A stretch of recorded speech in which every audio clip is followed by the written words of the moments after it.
This part of the Springfield golf course looks a little more like a pond than a golf course, but the golf course says it's not concerned about this flooding because it's normal for the area.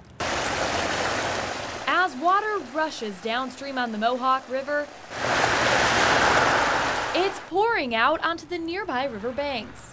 You know, generally it's kind of an every other year type thing for us. Over the last few years, it seems like maybe we've gotten a little more flooding than normal, but it's normal.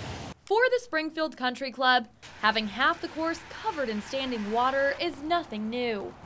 Sometimes it'll close our back nine for a day or two, but that's about it. And for some of the country club's most regular golfers, a little rain and standing water doesn't keep them off the course.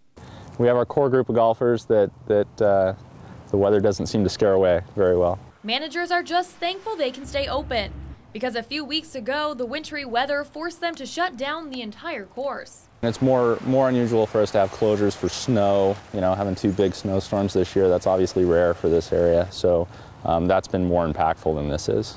So even though the river is rising far above its normal bank level, course managers will continue watching the situation closely, in hopes it won't get high enough to damage the course. If it gets really bad and gets really high to where, you know, there's actual trees floating through the golf course, that would potentially cause some damage, but it has to get really high for that to happen.